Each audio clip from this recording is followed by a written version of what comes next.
compartir con ustedes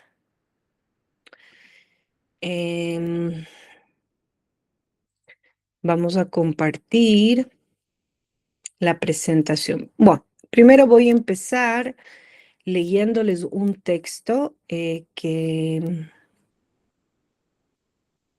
trabajé en él, ¿ok? ¿Logran ver el texto? ¿Logran Sí, Mora. verlo? Sí, Mora, sí. Gracias. Ok, vamos a entrar en el proceso de lo que es la promiscuidad.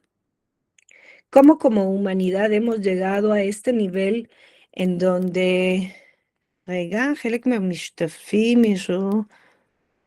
יוסרו, למה יוסרו? רגע, שנייה, שנייה בבקשה. הוספת אנשים, לא יודעת, אוקיי. Vamos a entender cómo como humanidad llegamos a un nivel en donde la soledad, en donde los divorcios, en donde madres, mujeres han decidido llegar a ser madres ya en una edad avanzada pues porque no lograron casarse y decidieron ser madres solteras porque tenían que decidir entre ser madre soltera o que el tren las dejara, como se dice muy conocidamente en América Latina. Entonces, vamos a ingresar en un proceso de entendimiento cognitivo, en un proceso de asimilación cognitiva y entendimiento de dónde nació este movimiento de la revolución sexual y cómo como humanidad hemos llegado a niveles en donde canciones, en donde subliminalmente incitan a una promiscuidad, incitan a y reducen lo maravilloso de esta unión a procesos simplemente animales, hasta cierto punto, en donde simplemente están en una etapa corporal física de éxtasis y obviamente de placer, sin entender que a largo plazo el uso o el sobreuso de cualquier herramienta, porque si es que estamos hablando de comer, y si voy a comer excesivamente, si estamos hablando de beber y voy a beber excesivamente y voy a estar en una promiscuidad continua, o llámese a las relaciones internas, íntimas entre hombre y mujer, a largo plazo pueden llegar a tener secuelas, tanto físicas como emocionales, tanto para hombres como para mujeres. Y vamos a ir introduciéndonos poco a poco en el análisis y el entendimiento cómo llegamos a este lugar y cómo estamos viviendo como humanidad sin necesidad de evitar razas, edades, o países, tanto en Europa como en Asia, África, Oceanía, Latinoamérica, en cualquier continente del planeta, estamos viviendo ya una revolución en donde los seres humanos están viviendo cada día más, alargamos el tiempo de vida, pero están levantándose muchos índices de suicidio. Hay personas que tienen todo, logran tener muchos avances tecnológicos, muchos avances económicos, y al fin de cuentas, un día por la mañana se levantan y terminan suicidándose. Varios artistas de cine, varios cantantes han muerto, ya sea por SIDA, han muerto con sobredosis de drogas, han muerto con suicidándose después de tener éxito. Personas, ¿por qué cada vez tenemos menos tolerancia entre hombre y mujer? ¿Qué pasó con esta revolución en donde hoy día mujeres con pañuelos verdes o pañuelos violetas entran a iglesias? Y no, yo no soy cristiana, pero entran a iglesias que son un, un monumento privado ante una filosofía de vida, que estén correctos o incorrectos no es el punto hoy en este momento, pero que se atrevan a ingresar a centros que para alguien en esta humanidad son sagrados y simplemente destruirlos, porque basándose en pañuelos verdes o en un libertinaje de un feminazi, es como yo lo llamo, ¿no? ¿Cómo llegamos a este estado? Porque cada una de estas personas, desde un punto de vista personal y único, son seres maravillosos. Buscan justicia de alguna forma. Pero ¿cómo lo estamos haciendo? ¿Cómo estamos buscando esa justicia como humanidad? Son parte de los planteamientos que nos vamos a plantearnos y vamos a intentar dar respuesta. ¿Ok? Voy a empezar con un resumen de los dos primeros capítulos del libro. El libro que nosotros tenemos, que vamos a estudiar se llama Aboker Shelemaharat, la mañana después. El libro fue escrito por el rabino Manussi, Nir Manussi. Nir Manussi es un estudiante del rabino Itzhak Ginsburg. Itzhak Ginsburg es uno de los sucesores o es uno de los líderes del movimiento Chabad, que son Jochma Binah Vedat. Con Nir Manussi y con Neamá Manussi, que es su esposa, tuve el placer y el honor de estudiar con ellos durante 3 años en la Universidad Hebrea de Jerusalén, lo que se llama la Torat HaNefesh. Torat HaNefesh quiere decir la Torá del alma y la psicología del judaísmo, ¿ok? Es decir, cómo desde un punto de vista de la psicología nos fuimos desarrollando, entendiendo y recibiendo herramientas para tratar a los seres humanos basados no en una psicología convencional, sino tratamos a las personas basados en la psicología de la Torá y las herramientas que la Torá nos entregó para tratar los problemas y falta de equilibrio en el alma del ser. ¿Ok? Y tuve el honor de estudiar con ellos. Soy estudiante ya más de, רק רגע בבקשה, más de 10 años de lo que es la Torah Nefesh. Y, y bueno, es un mundo que no tiene fin. Siempre va a haber qué más estudiar, siempre va a haber qué más entender, siempre va a haber que profundizar lo que ya creí haber entendido. Cuando volvemos a estudiar, volvemos a ingresar en una nueva profundización. Entonces es súper importante entender que lo que hoy se habla, lo que hoy se escucha, y este es uno de los motivos del por qué grabo mis clases, recomiendo siempre a mis estudiantes, de vez en cuando en sus tiempos libres, regresen al tema, regresen, escúchenlo, léanlo, lean nuevamente. Siempre estoy enviando presentaciones, resúmenes de los libros traducidos, me tomo el tiempo de traducirlos y entregárselos. Y, y voy a hacer un paréntesis pequeño en lo que es la Parashat Shavua que leímos del Shabbat, que es la Parashat Shavua de Pinjas. Jorge, ¿me das un ok con el nombre de la Parashat de este fin de semana?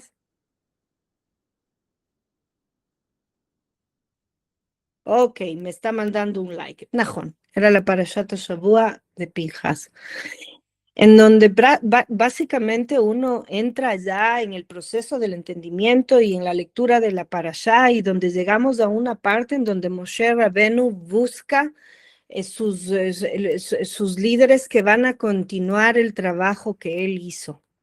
Entonces es como que Moshe Rabenu llega a un momento en donde él dice, entendí el mensaje que tengo que entregar, y entendí también que mi alma y mi vida y mi cuerpo son limitados y necesito este conocimiento transmitir y permitir que otro lo reciba para que pueda seguir traduciéndose y enviándose de generación en generación, de generación en generación.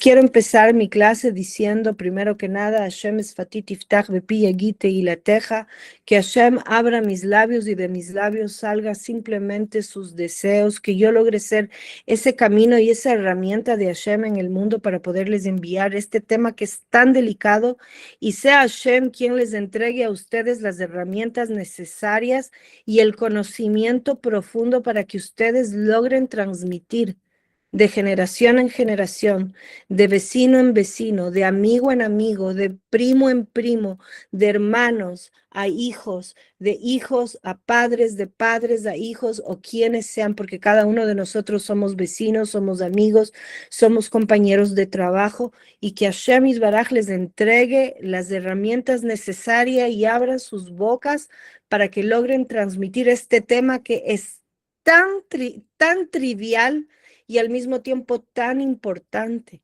tan importante. Es la base del éxito de una nación, es la base del éxito de la familia, es la base del éxito personal. Sin este éxito y sin este entendimiento, la humanidad se nos va a pique, se nos va a pique. Entonces, Bezrat Hashem, Ken Yeh Ratzon.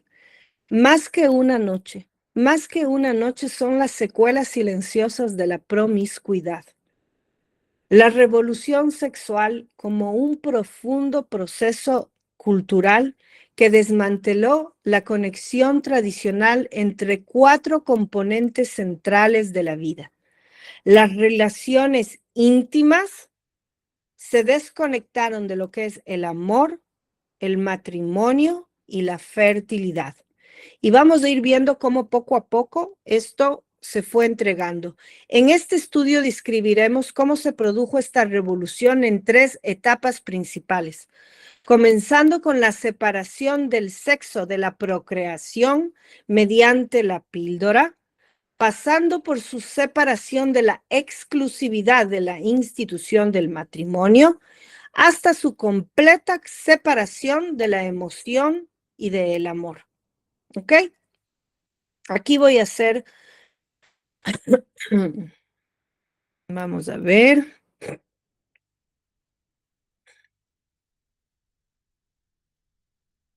Ok.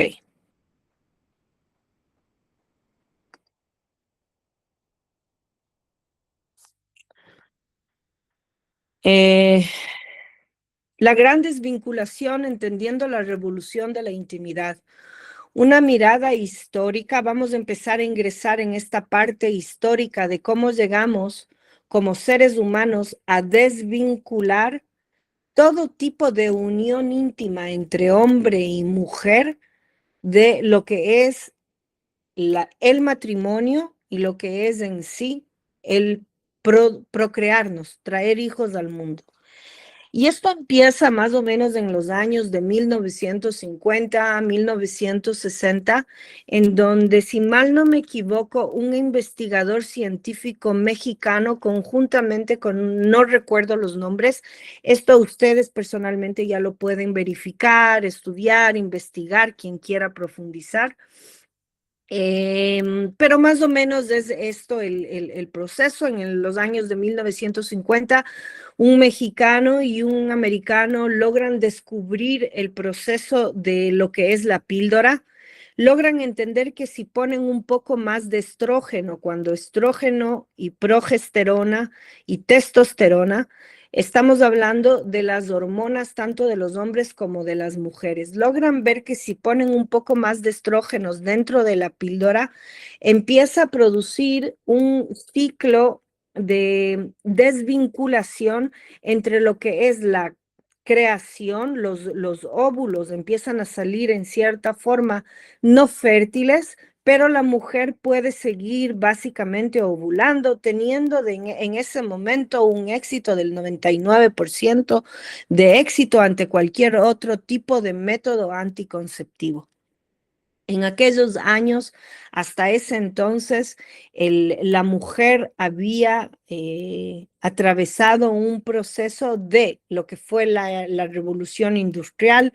La mujer ya salía a los trabajos y de esta forma empezó a entender también que una vez habiendo salido a lo que es la revolución industrial y habiendo recibido esa libertad de poder salir y ya no estar solamente en casa cuidando a los niños, la píldora pasó a ser como un tipo de, digamos, una experiencia completamente prometedora que me va a entregar libertad, ¿ok?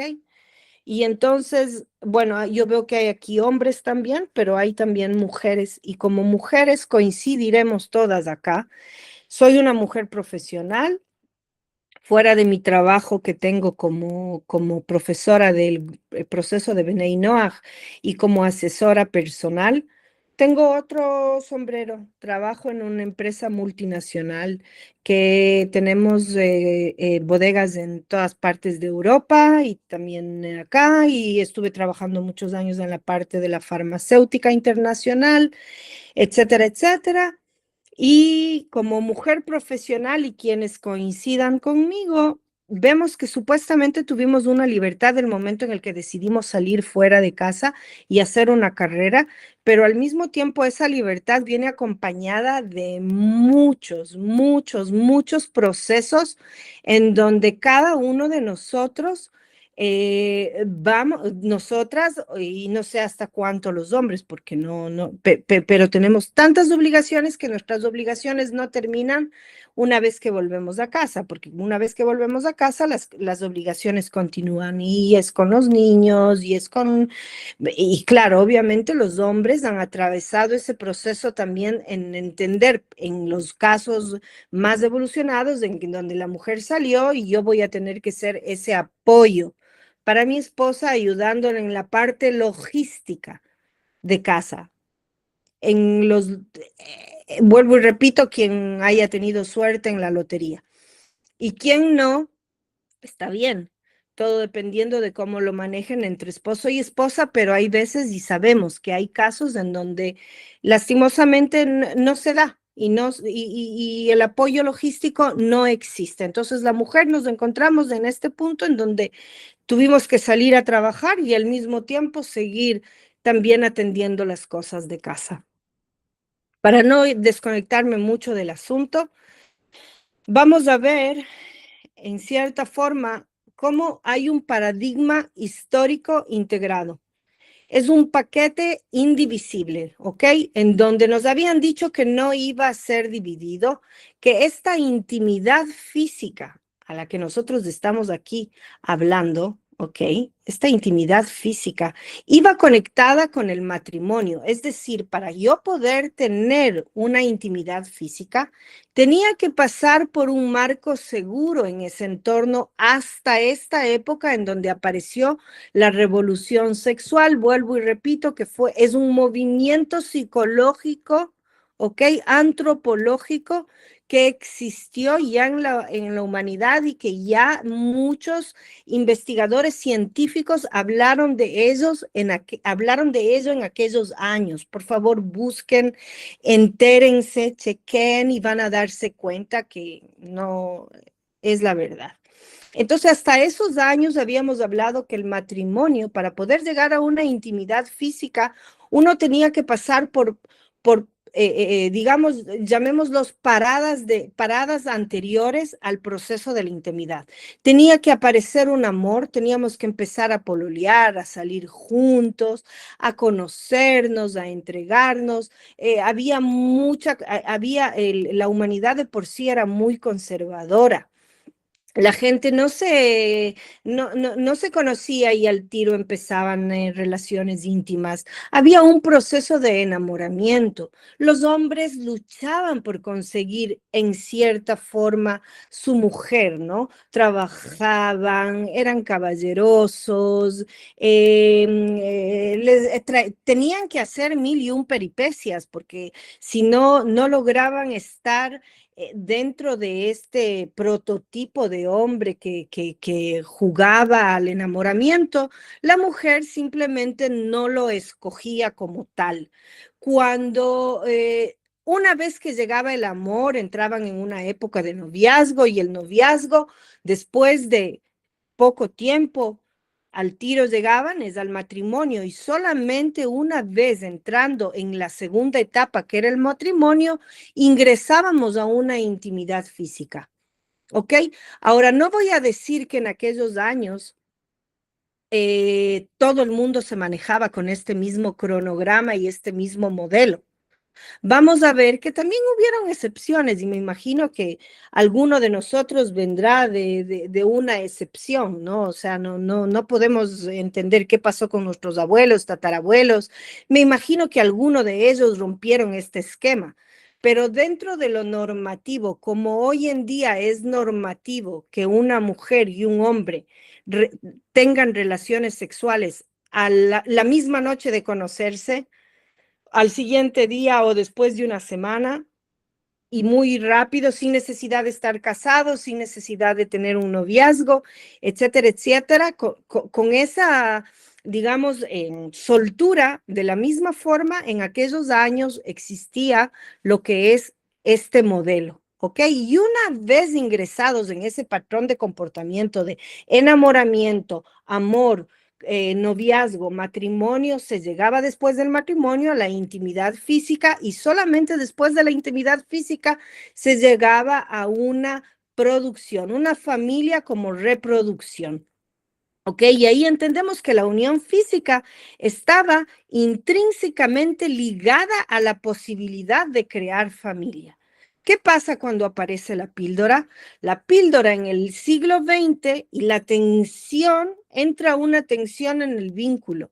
Este vínculo de la intimidad física se ve prácticamente amenazado. A mediados del siglo XX surgió un cambio cultural tectónico, me refiero a una técnica. Querían de alguna forma empezar a controlar el nivel de natalidad en la humanidad, ¿ok?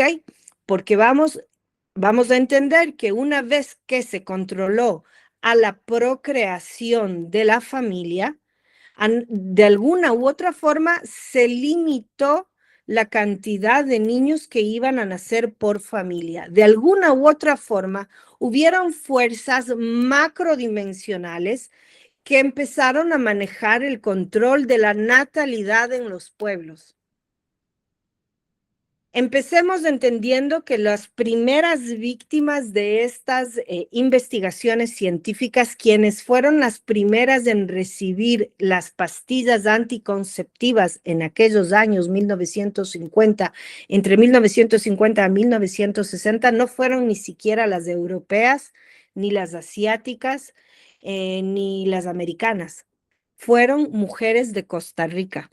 Hicieron investigaciones científicas con mujeres de Costa Rica en aquellos años, tercer mundo, en donde ellas simplemente hacían y veían a los médicos y a todo este movimiento de medicinal como medios dioses, ¿ok? Porque ¿quién se iba a atrever en aquellos años a desconfiar de un médico? El médico siempre buscaba la sanación de los pacientes, no buscaba tenerlos como conejillos de indias.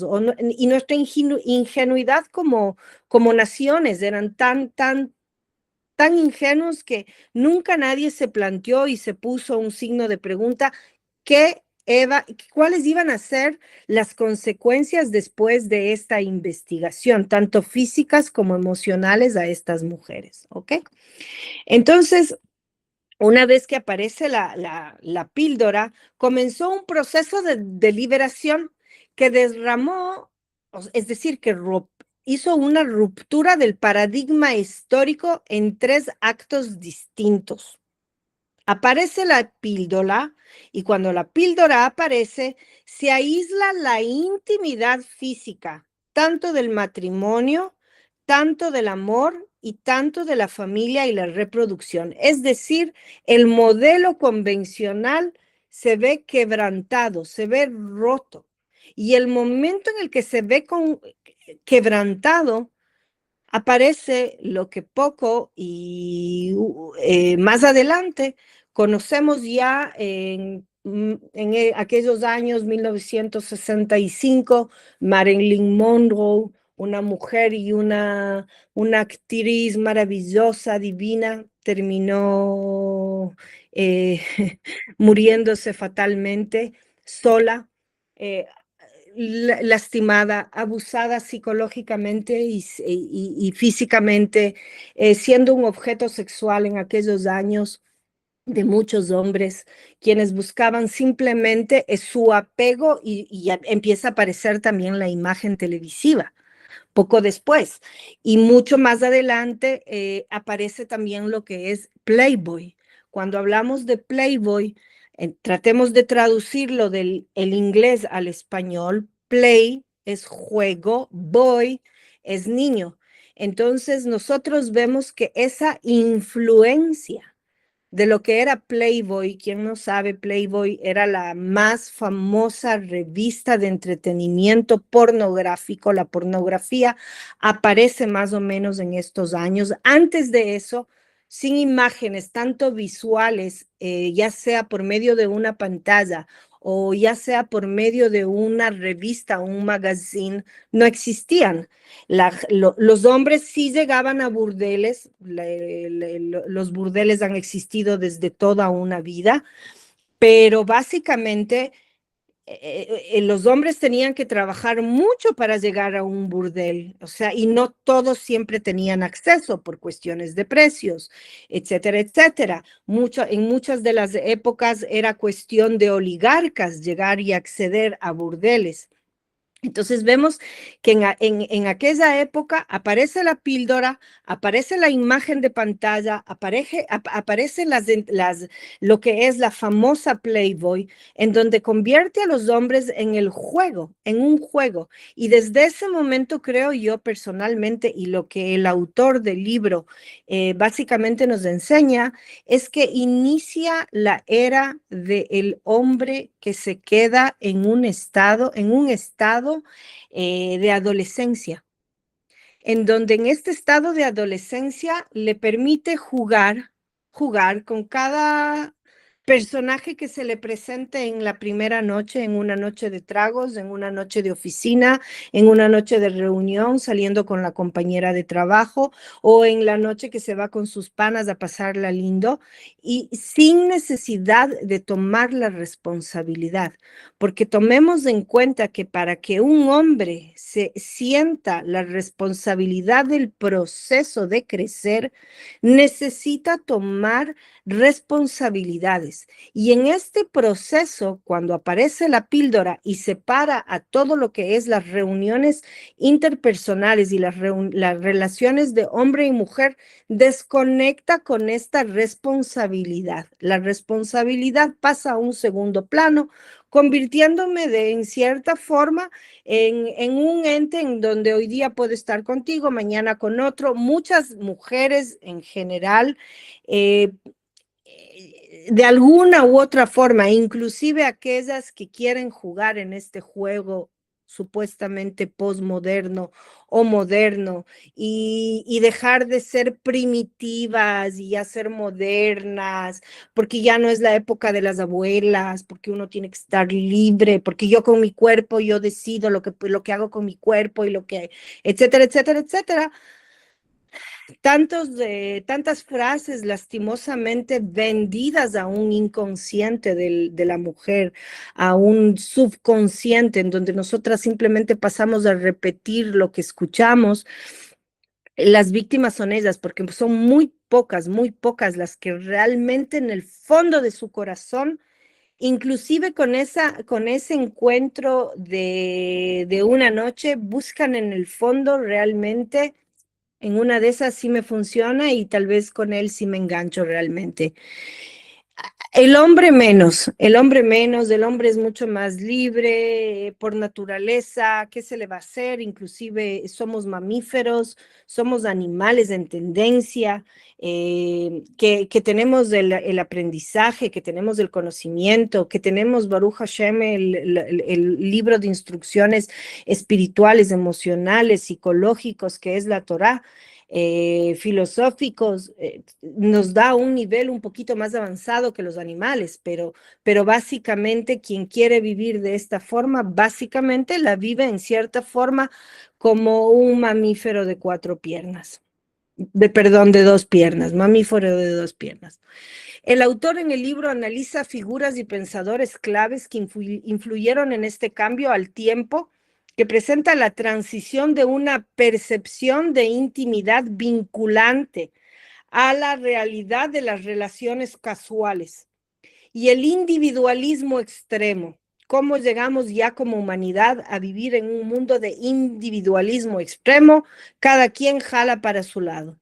Junto a la descripción histórica, las fuentes plantean preguntas incisivas sobre el precio social de esta libertad y argumentan que la liberación sexual a veces conllevó el vaciamiento del contacto humano de su contenido y significado emocional inicial. Aquí me gustaría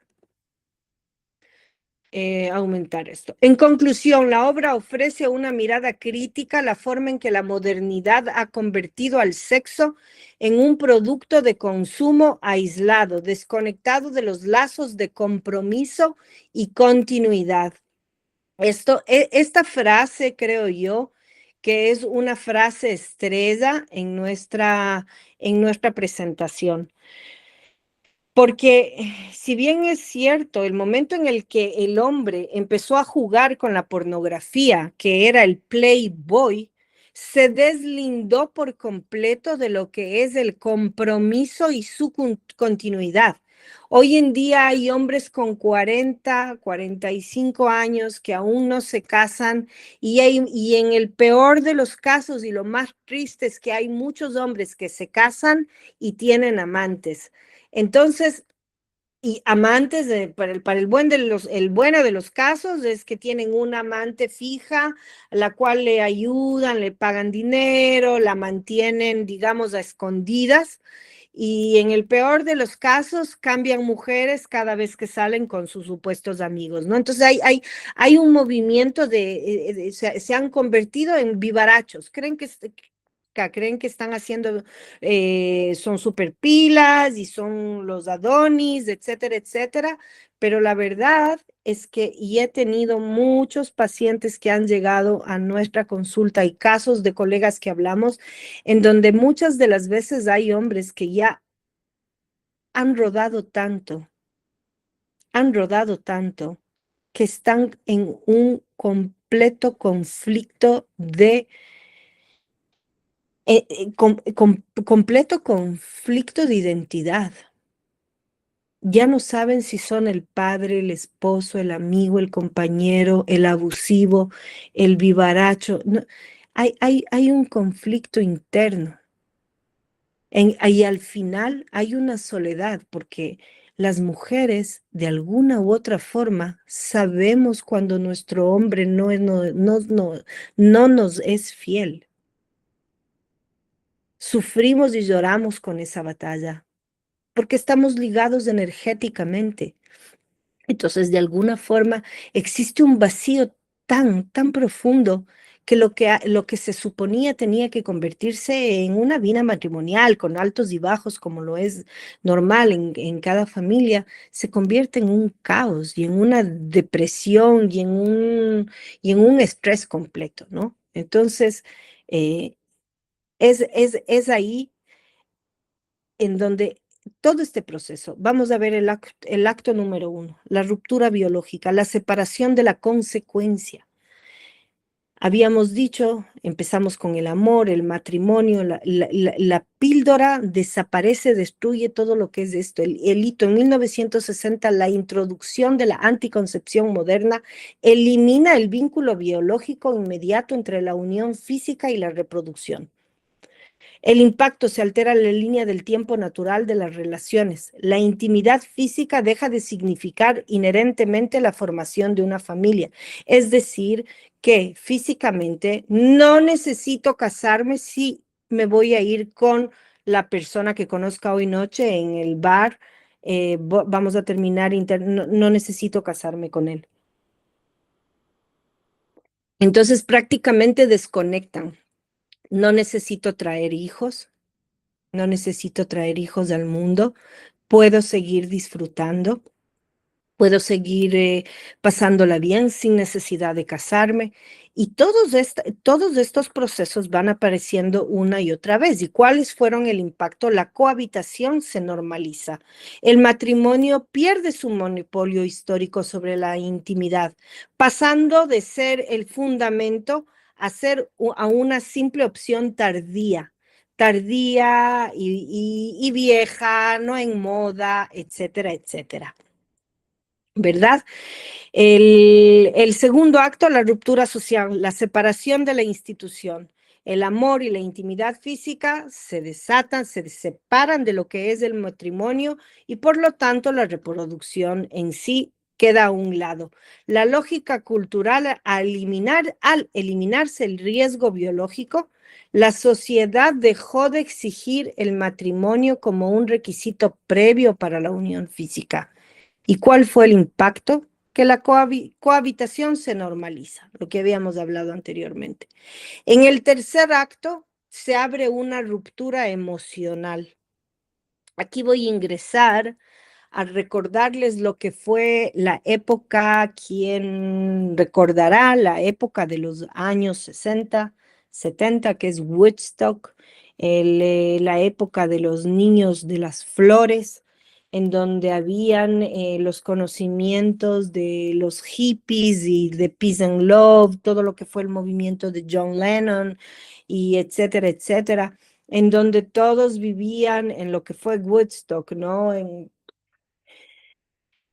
festivales de una semana en donde todos vivían, viva el amor, viva la paz, viva la libertad, en donde se habló y se dieron actos de orgías, de una separación de lo que es este encuentro íntimo, de lo que era el matrimonio, de lo que era la pareja, de lo que era en sí ese núcleo y ese modelo tradicional. En todo ese proceso, quienes más salieron lastimadas hemos sido las mujeres, porque nos olvidamos un pequeño detalle que es grande a la vez, que las mujeres tenemos un reloj biológico, lo que no pasa con los hombres. Y al tener el reloj biológico, podemos hacer carrera, podemos hacer lo que quiera. Muchas mujeres decidirán no tener hijos y está bien. En la individualidad está correcto. Pero ¿qué pasa si esto fue un movimiento que subliminalmente alienó, programó la mentalidad de mujeres a que hagan lo que inconscientemente no quieren hacer? ¿Qué pasa si este pequeño planteamiento llegase a ser cierto? Y creo yo que para la muestra basta un botón. ¿Cuántas mujeres hoy en día, saben qué? Para la muestra basta un botón. Voy a adelantarme un poquito más. Obviamente esto va a llegar a sus computadores. Quiero leerles Candace Bushnell, la historia de Candace Bushnell.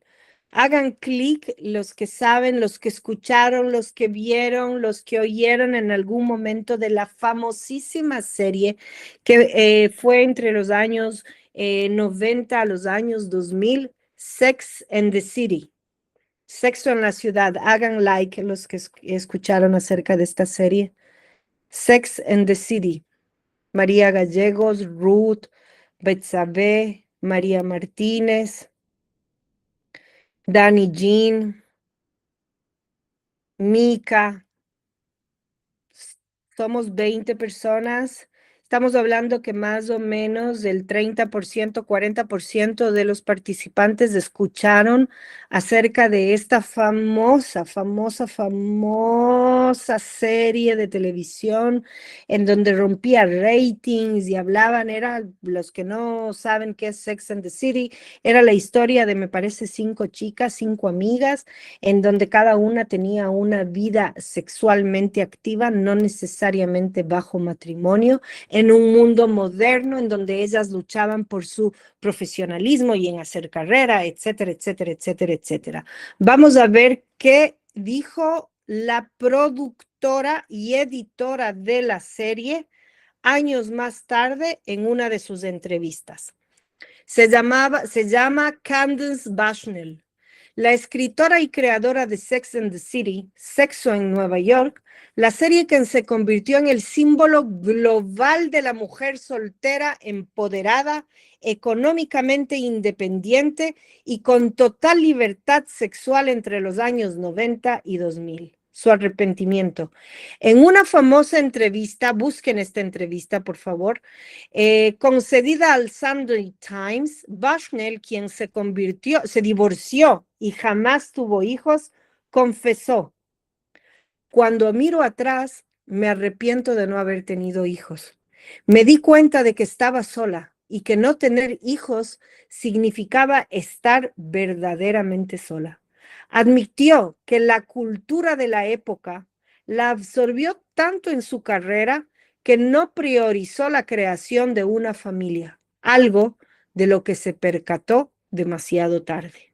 Este es uno de los cuántos casos que les puse al final, ¿ok? De mujeres que fueron ultra feministas, de pañuelos verdes y pañuelos morados, ultra feministas, macro feministas, y terminaron dando lo que es hoy en día testimonio de cómo este movimiento y la revolución sexual en sí, como movimiento en la humanidad, es un modelo que no puede seguir siendo usado, mucho más allá de los procesos éticos, morales, espirituales que estamos estudiando como no ágidas. Estamos hablando desde un punto de vista laico completamente, cómo inclusive dentro del punto de vista laico, esta forma de vida, este modelo de la revolución sexual queda completamente fuera de lugar en lo que es el proceso de evolución espiritual y crecimiento bajo la paz y el respeto hacia la humanidad misma. ¿Ok? Continuamos. En el tercer acto, las relaciones sexuales se deslindan completamente de la ruptura y empieza una ruptura emocional. Es decir, para tener relaciones sexuales no necesito amarte, no necesito necesariamente estar completamente enamorada en alma, en espíritu y en cuerpo de ti. Simplemente lo hacemos como por puro placer. Y en esta tercera ruptura emocional, la separación del afecto de lo que es la intimidad física, la intimidad no implica familia, ni requiere matrimonio, ni siquiera necesita amor. ¿Cuál es el impacto? El surgimiento de las relaciones puramente transaccionales y la era de las aplicaciones de citas. Hoy en día tenemos una de las aplicaciones para los teléfonos más famosas en todo el mundo, ¿ok? La unión corporal se reduce a creación física despojada de vulnerabilidad y profundidad emocional. Les iba a decir el nombre de una de las aplicaciones más famosas y de repente pienso y digo, tal vez les estoy dando ideas. Mejor no les voy a dar el nombre. Más bien me quedo callada y no doy nombre, pero existe, o sea, es terrible. Y la verdad es que voy a omitir el nombre para no darles más publicidad, porque es como, son terroristas del alma, son terroristas del alma. Y ya la iba a buscar, dice. Y ya, Abigail, no, te estás portando mal. No, mentira. O sea, ni siquiera voy a pronunciar su nombre, pero son aplicaciones que uno baja al teléfono y entonces va moviendo con el dedito, ¿no? Derecha, derecha, derecha, me gusta, no me gusta, me gusta, no me gusta, y está utilizado con el GPS. Es decir, que supongamos yo estoy ubicada ahora en Quito y me da los 20 kilómetros a la redonda. Yo digo cuántos kilómetros a la redonda puede aparecer esa persona que venga a tener conmigo una noche loca sin necesidad de ningún compromiso. Y esta gente está haciendo dinero en base al sacrificio emocional y espiritual de mujeres y hombres que el día de mañana se levantan solos en la cama y no entienden por qué están tomando pastillas antidepresivas. No voy a dar el nombre, definitivamente. ¿Dónde estamos acá? Aquí, vamos. Disolver la conexión asociativa y biológica a lo largo de la historia, bueno, perdón, esto ya lo vimos, la división en dos realidades separadas. Tras la invención de la píldora, habíamos entendido, ok, aquí vamos. Es importante señalar, según las fuentes, que el proceso de separación entre sexo y fertilidad no se completó únicamente con la píldora, ya que ofrece una efectividad cercana del 99% y no resuelve completamente el problema del embarazo, sino que recibió el respaldo definitivo a través de la legislación que permitió el aborto, como la famosa sentencia Roe Wade en Estados Unidos. Solo mediante la combinación de la autoconcepción, la anticoncepción y el aborto fue posible separar casi por completo las relaciones sexuales del resultado de la fertilidad.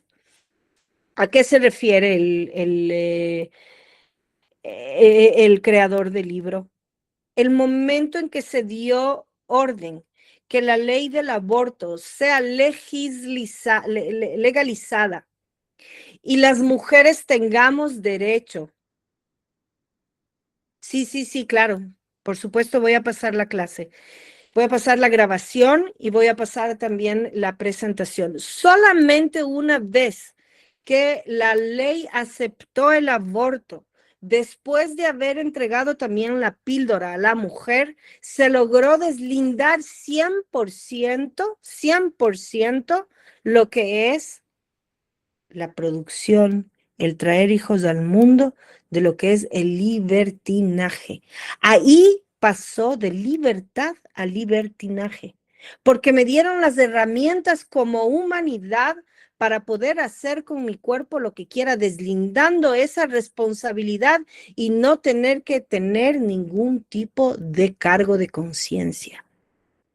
Me vi completamente libre de ir y hacer lo que quise. Y mucho más adelante, no vamos a olvidarnos, en América Latina especialmente, lo que es el uso de alcohol, drogas, porque, puchica, yo recuerdo siendo niña, no faltaba en ninguna reunión familiar cuando uno estaba bailando salsa, merengue y bien apegaditos y que el vecino le andaba coqueteando a la vecina o que el tío le andaba coqueteando a la... No me van a decir que no, era parte de un común. Y engaños y traiciones, porque ya existía la píldora. Nos metieron subliminalmente en la cabeza que todo esto nos iba a proveer de libertad. Soy oraciones a las 7:30, sí, ya mismo acabamos, vamos a entrar. Ya me están llamando a que vuelva a la línea porque tengo la próxima clase. El cambio de paradigma cultural. El propósito, la expresión del amor en la vida histórica, clásica, en el modelo anterior, la expresión del amor y apertura a la vida. Esto en la vida moderna es entretenimiento y satisfacción personal. Ya no hay amor y no hay apertura a la vida. Solamente hay entretenimiento y satisfacción. El compromiso definitivo, que era el matrimonio, se ha convertido en un consentimiento mutuo temporal. el significado, un acto de entrega total y vulnerabilidad, se convirtió en una transacción recreativa casual, no necesariamente a largo plazo. El fortalecimiento del tejido familiar, las bases, el proceso para poder crecer, tomando lo que yo había dicho acá anteriormente y había inclusive compromiso y continuidad. El compromiso y la continuidad quedan aislados y uno entra en un aislamiento emocional del individualismo. La revolución buscaba liberar al ser humano eliminando todas las barreras. Sin embargo, la libertad absoluta sin estructura ha generado una profunda soledad.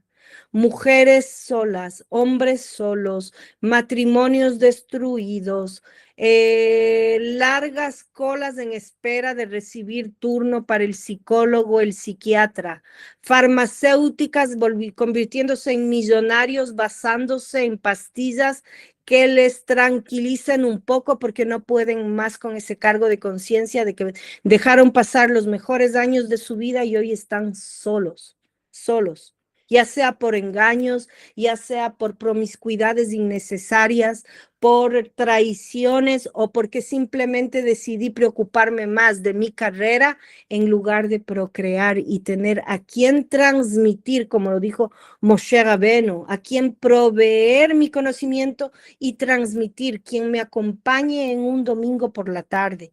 Cuando la intimidad física se vacía de significado, compromiso y profundidad emocional, se deja un vacío. Es un acto diseñado para unir profundamente, termina creando distancia. Es decir, que lo que nos están diciendo es que lo que fue creado para unir en cuerpo y alma, para proveernos de una santidad absoluta que nos entregue vida en nuestras próximas generaciones, ha terminado entregando lo contrario completamente con esta revolución, supuesta revolución sexual, que es la soledad.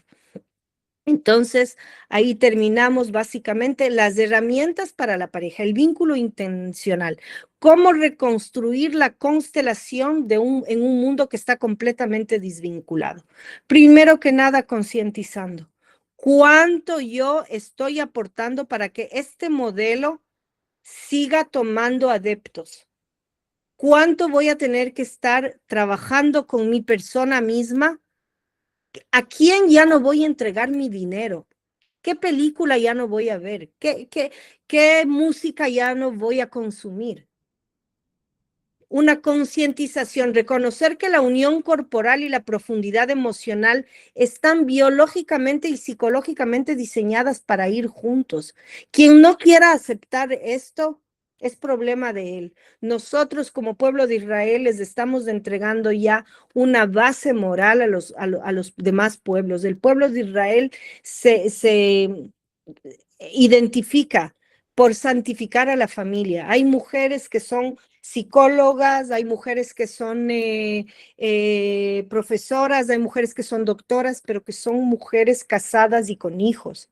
El matrimonio es lo más sagrado que hay para el pueblo judío. Estamos entregando esta maravillosa noticia de cuánto deben ustedes empezar desde el día de hoy a ver con una lupa en dónde les están alienando, en dónde les están lavando el cerebro y no les van a permitir decidir. Porque decidir también es querer entender que el modelo que me propusieron es un modelo que no nos está adelantando desde ningún punto de vista como humanidad, ni siquiera por religión. El segundo punto, la intencionalidad. Elegir activamente proteger la intimidad de la pareja frente a la cultura de la superficialidad y la inmediatez. Es decir, tenemos que luchar para proteger a nuestras parejas de toda esta cultura de superficialidad, de toda esta cultura del reggaetón en donde si ni siquiera voy a atreverme a decir las palabras que dicen. Hay canciones que yo escucho en español, vamos a ser felices los cuatro, felices los cinco, qué felices, ni que ocho cuartos. Cada uno de nosotros, si vamos a mirar con una lupa dentro de cada uno de estos pobres seres humanos, terminan terminan suicidándose por el dolor profundo que ingresan en su alma. Y a la vez la tercera opción es el compromiso activo. Debemos tomar un compromiso, volver a tejer el amor en el matrimonio y la intimidad como una expresión única y sagrada elegida día a día. Es decir, es hora que como mujeres y como hombres entremos un poquito en el celibato. No necesitamos ingresar en una parte íntima inmediatamente. Conozcámonos, sepamos, ¿no? Volvamos a enamorarnos. Los hombres deben aprender a entender que el enamoramiento es una parte importante, importante para que ellos logren también acceder al premio. Si los hombres se olvidan de ese enamoramiento, van a tener también una serie de problemas. En las próximas clases vamos a seguir introduciéndonos acerca de las diferentes posiciones que hay entre hombre y mujer, qué es lo que nos va a proponer, cuáles son los resultados, cuáles son las herramientas, cómo vamos a tener que trabajar y elaborar este proceso para que Bezrat Hashem, juntos logremos marcar cambio, suficiente que hagamos cambio con nosotros, con una amiga, con un compañero de trabajo, con una vecina, con mi hijo, con mi sobrino, que Bezrat Hashem, el cambio se irá esparciendo poco a poco en toda América Latina y en todo el mundo, Bezrat Hashem. Me despido por el momento, me voy a la clase de Soy Oración y les envío a la final la presentación, ¿ok? Es importante, por favor, voy a escribir acá mi número de teléfono. Em, ok. Vamos a parar primero la grabación.